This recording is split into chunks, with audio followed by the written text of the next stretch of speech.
Hey everybody, it's Josh. I wanted to do a video today, and it's something I've been kind of talking about for a while, but I was trying to think of what was keeping me from God all of the years that I went astray in my life. Those of you who know me and have heard my videos know that I had a very profound testimony. I was at the low point in life. I'd suffered for 13 years. I prayed for the first time genuinely in my adult life. And not even 10 minutes later, a white-tailed doe comes running out of the woods and walks alongside of me for over an hour. And from that day, I was transformed. But I think about what would have happened if I wouldn't have had as profound an experience, if I wouldn't have had such an amazing, miraculous sign from God. Would I have recognized it?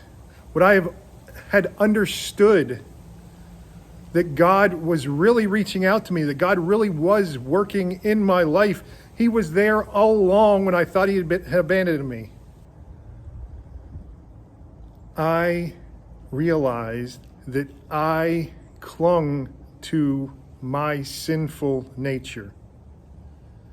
And that is the issue with every single person I encounter.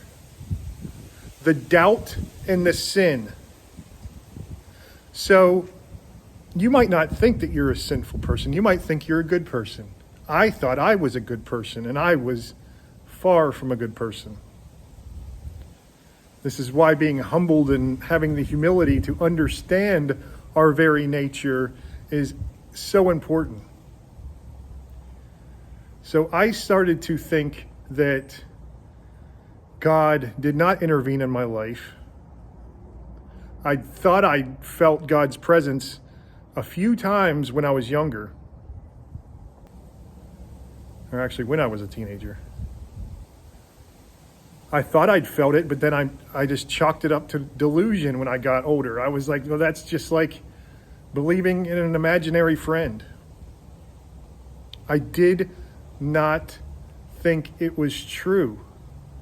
The greatest experiences of my life, the 3 times I felt God, his presence so powerful.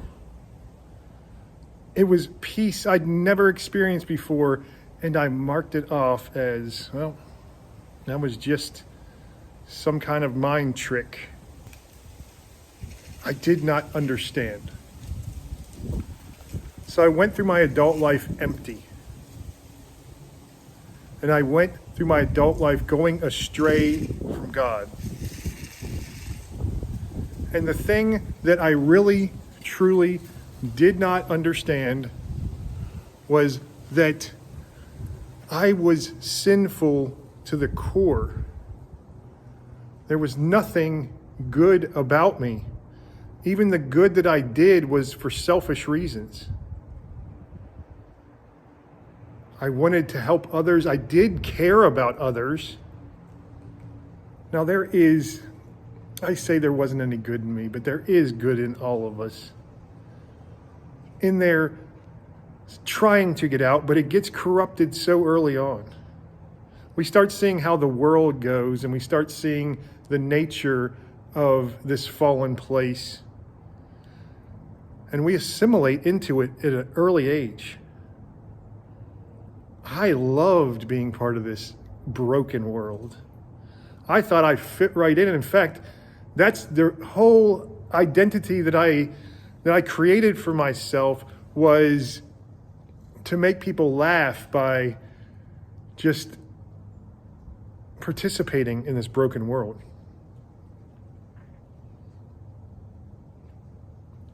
I'm telling you, the reason it is so hard, the reason so many are called and few are chosen, as Christ says, is because we cannot get past our doubt, first of all. We do not give God a fair chance even. We act like he's some sort of spiritual ATM or some kind of genie that we can just rub that lamp whenever we need a wish. That's what prayers are to many people. We have a relationship with Jesus Christ. This is so much different than every single religion, because Christianity is not a religion. It is not.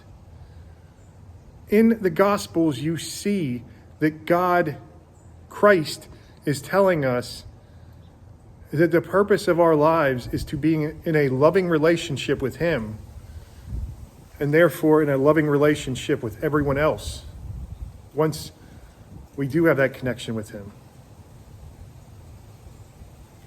But people don't think that is real. I didn't think that was real. I denied it. I denied everything miraculous I saw in life because I thought, surely if God loved me, He would not have let me suffer the way He did. And I hear it from so many atheists especially, saying that suffering negates the idea of a loving God.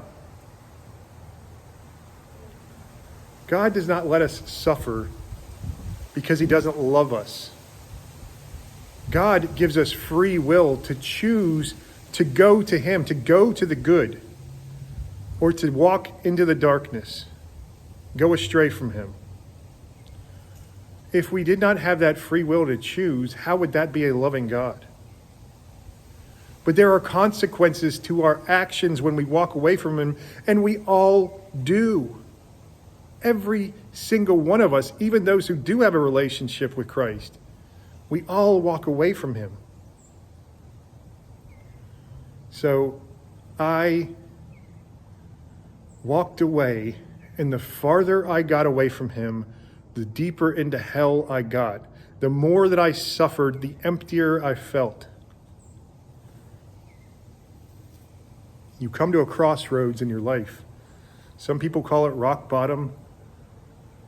Others call it a midlife crisis. Whatever it is, it's that existential question of what do I do? Why am I here? Why do I keep on suffering? Has God abandoned me? Does God even exist? And so my crossroads in life, my rock bottom, was when I had suffered for so long in so many different ways. Physically, my 4 back surgeries, my sciatic nerve was damaged during my first surgery, so I always have pain. Mentally and spiritually, I went through deaths in the family, people taking their own lives of family and friends that I love, miscarriages, living in or just above the poverty line, and so much more. But when my parents, who were the only two that I still leaned on for support, when my dad had a heart attack and my mother was partially paralyzed from a stroke, I said, now it is up to me entirely. In fact, I'm going to have to try to take care of them. What am I going to do, God? And again, I thought God had abandoned me, but it had gotten so absurd, so out there. Sometimes I just had to laugh. Sometimes I would put on like this music. There's a Monty Python song called Always Look at the Bright Side of Life. I would put that song on and just laugh because I didn't know what else to do. And people felt sorry for me, and that's one of the reasons why I pushed my friends away. I pushed my family away.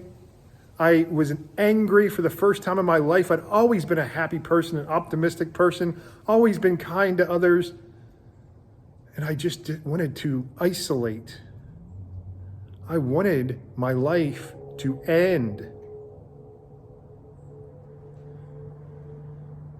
But when I repented.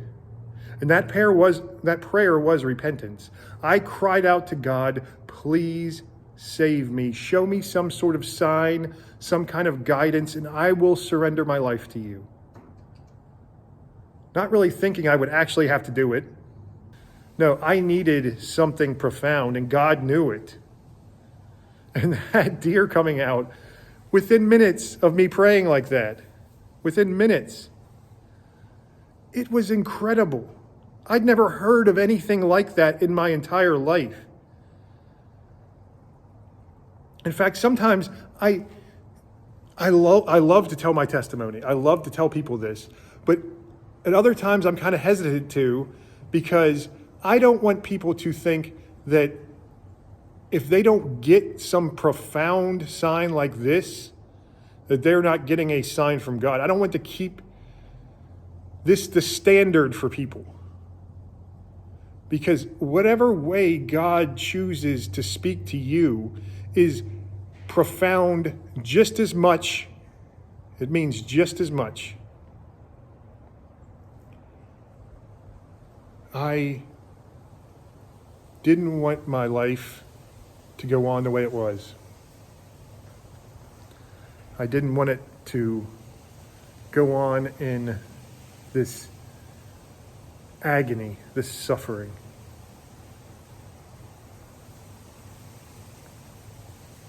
I was hopeless, desperate, broken. And your brokenness, I realized, is what God works through. Because if you are not broken of the person you were, if you are still clinging to, no, God's not going to help me get through this night. This bottle will, though. Or going out and finding someone to have sex with will. Or maybe this drug. Maybe I'll just play this video game and forget about life. We all have our escapes, and we all focus our mind on these little hits of pleasure, these little dopamine hits. And they become our God. They become who we worship. Because whatever and whoever you focus your mind and thoughts on the most, that is your God. That's why I say atheists absolutely have faith. They have their own God. They worship something. We all worship something. You know, going back to the old David Foster Wallace, he was an atheist writer, a great author, and he was giving a speech, commencement speech at some college, and he said that we all worship something even if we don't realize it. And he said, if you worship something besides God, it will devour you. And that's what they teach you in places like AA. You have to have a higher power. Why? Because if not, you worship your bottle, you worship your drug, you worship yourself. And those are the things that you rely on to get through the pain and the agony.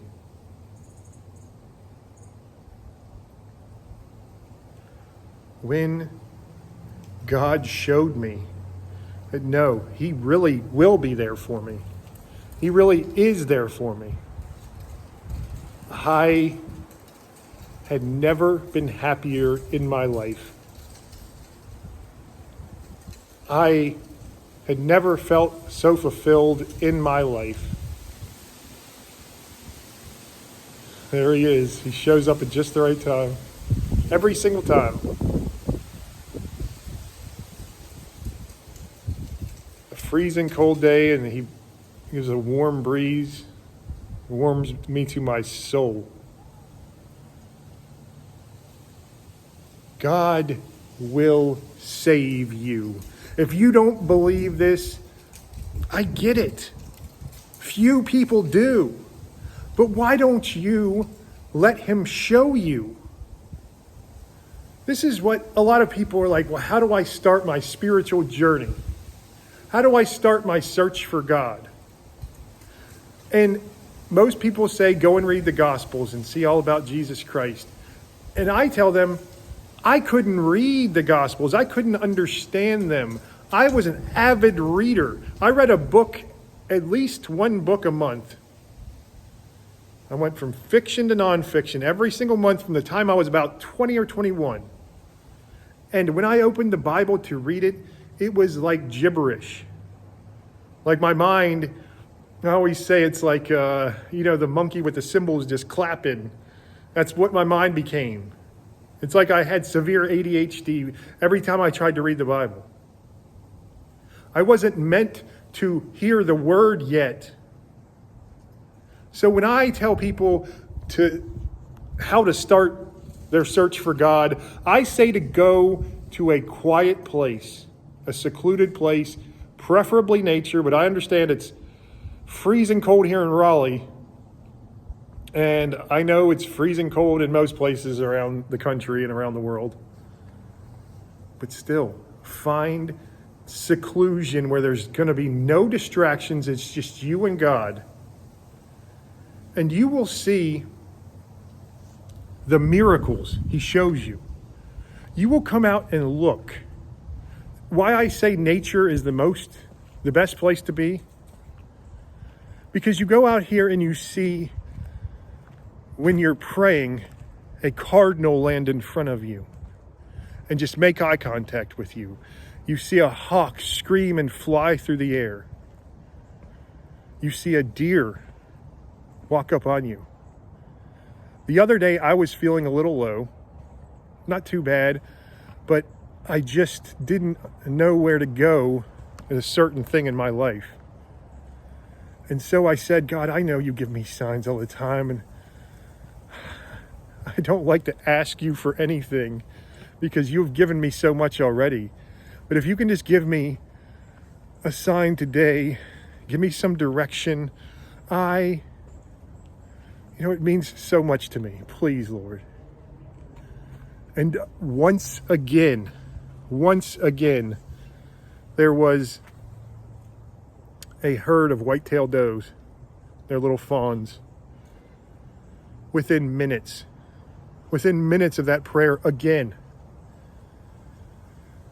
I am nobody special. I'm not. My life was forfeit, and God took it. He took the broken pieces of my life and he put it back together the way it was supposed to be in the first place. Now, I still have desire. I still sin all the time, but my life is about serving him. So I try as hard as I can to not perpetually sin like I used to. And there's no standard. What you're going to have is you're going to have a bunch of ultra religious people, ultra devout Christians coming to you, telling you how it's supposed to go, how you should do it. Don't listen to them. Listen to God. I get it. You need other people. You need to listen to sermons. You need to find YouTube videos on how to understand certain parts of the Bible or understand certain aspects of Christianity. But you're going to hear a lot of stuff that doesn't make any sense. You're going to encounter a lot of people telling you a lot of garbage. You must be a Catholic. You must be a Lutheran. You must be this or that. Because this is the true religion. This is what God wants. This is what Christ told us. No. Christ will tell you the way to worship him. He will tell you exactly who you need to be. If there's people you need in your life to guide you in your spiritual journey, he will put them in your life. For me, again, I found many YouTube videos on old sermons, Paul Washer, Vadi Bakum, so many others. I've met wonderful brothers and sisters in Christ. And man, I can't even express to you when I need to hear a message the most. All I have to do is seek it. Sometimes I don't even have to seek it. Sometimes he's like, hey, you're being lazy today. Here, you need to get off your butt. You need to go out and talk to this person or this person.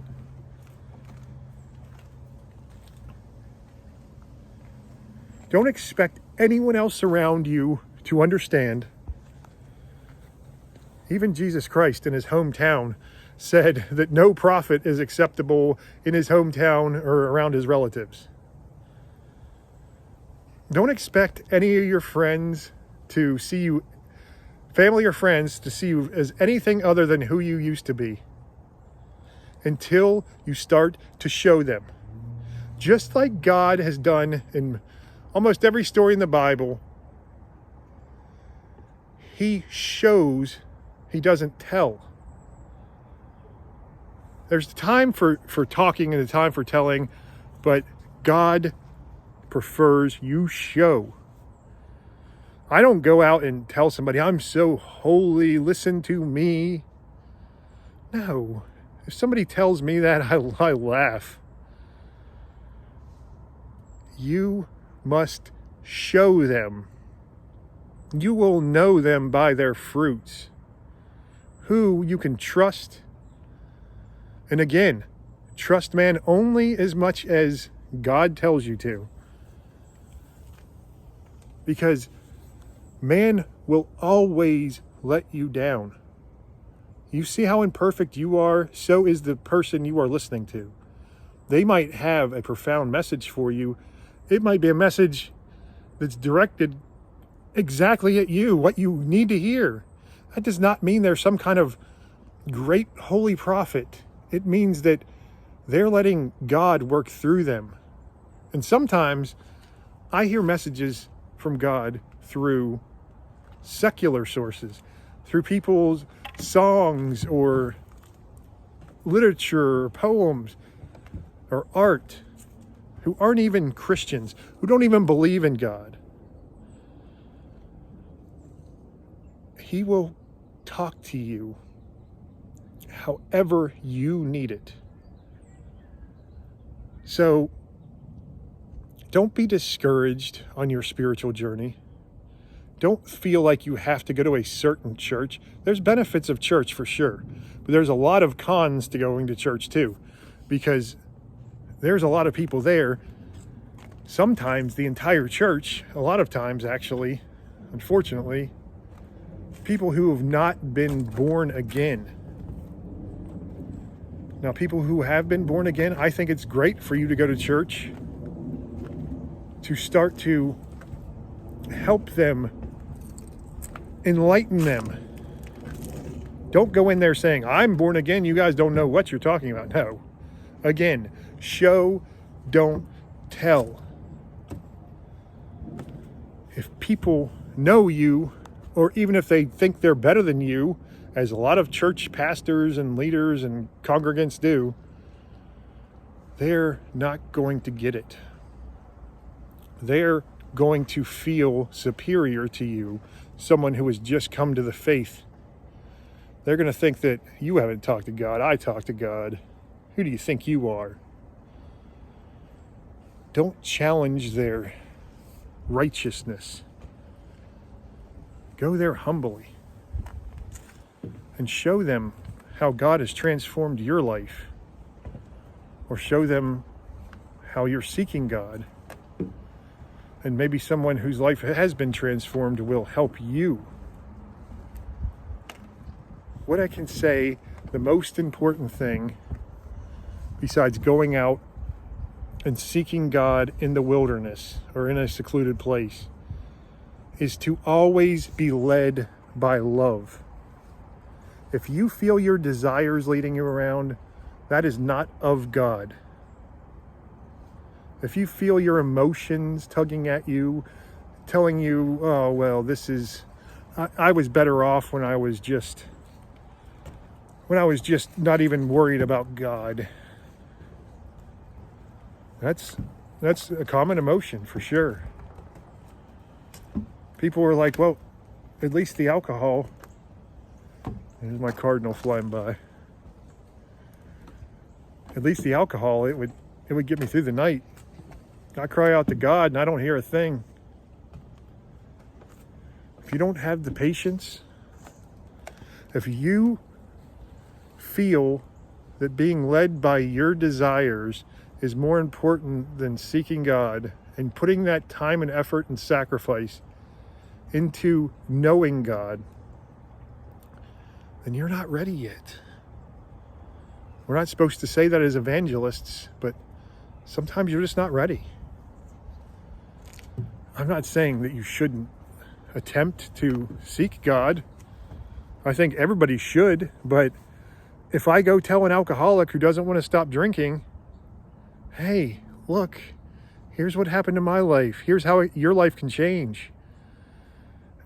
They're not going to care. They're going to be like, wow, that's beautiful. And at least you'll plant that seed of this is possible. So when they are ready to let go of the booze or the drugs or the lust or the whatever, at least they will know that is an option. And hopefully that seed grows into something mighty. But it's always on God's time. It's never on yours, as much as you want it to be. As much as you want to be God and have the world revolve around you, it doesn't. All right, everybody. I love you all so much. God bless you. We'll talk to you soon.